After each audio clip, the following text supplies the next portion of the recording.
प्यारे बच्चों, आज का हमारा प्रश्न है आहार नाल की विशेषताओं के बारे में, यानी कि आहार नाल की विशिष्टताएं क्या है, तो इसके बारे में आसान तरीके से समझेंगे।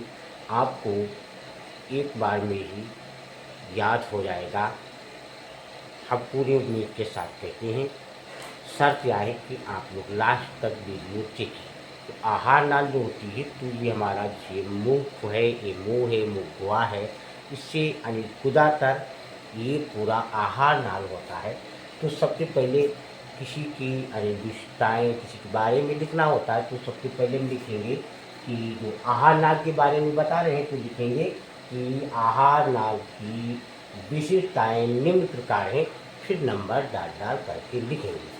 तो पहली विशेषता जो है वो आहार नाल क्या होता है कि एक लंबी नलिका है जो अलग अलग प्रकोष्ठों में बटी होती है। प्रकोष्ठ जैसे चेम्बर, भाग, कोष्ठक।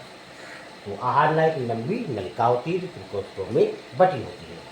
आराम से याद हो जाएगा। दूसरा है कि इन अलग अलग प्रकोष्ठों यानी जो प्रकोष्ठ होते हैं, इनकी जो अलग अलग इनके कार्य भी अलग अलग होते हैं। जैसे मनुष्य में अनेक प्रकार का आहार ग्रहण करता है। जब हम लोग भोजन करते हैं तो ऐसा नहीं कि एक ही तरह का भोजन हमेशा खाते हैं, तो हम लोग अलग अलग प्रकार के भोजन करते हैं, आहार करते हैं।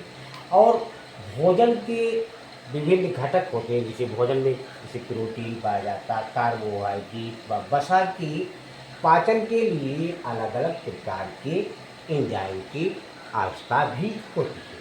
ये एंजाइम जो होते हैं वो अलग अलग पीएच में सक्रिय होती है। ये एंजाइम होते हैं अलग अलग प्रकार का पीएच, किसी का पीएच मान सबका थोड़ा अलग अलग होता है।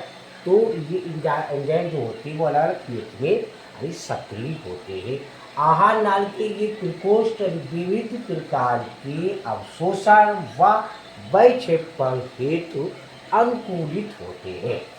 ये दूसरा है। अब तीसरी विशेषता है कि आहार नाल की भित्त पेशी होती है। जो आहार नाल होती है, जो भित्त होती है, दीवार होती है, वो पेशी होती है। और ये पेशियां क्रमबद्ध संकुचन व शीतलन द्वारा आहार नाल में भोजन को आगे बढ़ाने में सहायक होती हैं। इन भित्तियों का यह एकांतरित व शीतलन किरमा कुंचन कहलाता है। क्या कहलाता है? किरमा कुंचन कहलाता है। चौथा है कि आहार नाल में स्थान स्थान पर कुछ विशिष्ट वर्तुल पेशियां भी पाई जाती हैं। ये पेशियां क्या करती हैं? जो विशेष स्थान पर आहार नाल की मार्ग को अवरुद्ध कर देती हैं। अतः ये पेशियां भोजन को तेजी से एक भाग से दूसरे भाग में नहीं जाने देती। क्योंकि बाल्ब की तरह कार्य करने वाली ये पेशियां अवरोधी पेशी यानी स्फिंक्टर कहलाती है। जैसे आमाशय व छोटी आंत के बीच में। पांचवा की आहार नाल के अंदर म्यूकस होता है। म्यूकस नामक चिपचिपा पदार्थ भोजन का स्नेहन कर उसे चिकना बनाता है, जिससे आहार नाल में उसकी गति जो है वो सुलभ हो जाए, आसान हो जाए।